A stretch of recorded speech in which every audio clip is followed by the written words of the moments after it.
Hi everyone, আজ একটা নতুন রান্না করব। সেটা হচ্ছে কোয়েল পাখির ডিম। এর আগে কখনো রান্না করে খাওয়া হয়নি, তো ভাবলাম ঠিক আছে আজকে রান্না করে খাওয়া যাক।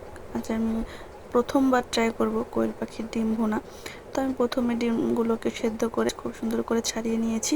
তারপরে এখানে আলু কেটে ধুয়ে নিয়েছি। আলুটা ভেজে আমি ডিমটা ভেজে ওই তেলের মধ্যে পেঁয়াজ কুচি এবং মরিচ দিয়ে আমি একটু ভাজা ভাজা করে মশলাগুলো অ্যাড করে দিলাম। এখানে আমি জিরা বাটা দিয়েছি, অল্প পরিমাণে রসুন বাটা দিয়েছি, হলুদ গুঁড়ো, লঙ্কা গুঁড়ো, ধনিয়া গুঁড়ো এবং পরিমাণ মতো লবণ দিয়ে সুন্দর করে আমি মশলাটাকে কষিয়ে নিচ্ছি। মশলাটা যখন কষানো হয়ে যাবে, মশলা থেকে তেল ছেড়ে দিবে, তখন আমি এর মধ্যে ভাজা আলু এবং ভাজা ডিমটা দিয়ে আর একটু কষিয়ে নিব। তো প্রথমবার আজ ট্রাই করছি, কেমন হবে খেতে জানি না। তো আপনারা এইভাবে কি খেয়েছেন কিনা অবশ্যই বলবেন।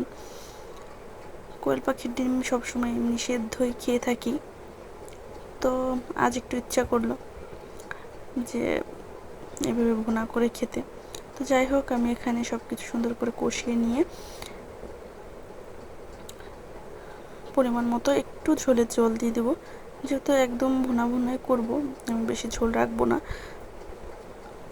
আলুটা সেদ্ধ হওয়ার জন্য একটু ঝোল দিয়ে আমি সুন্দর করে এখন ঝোলটাকে ফুটিয়ে নিব।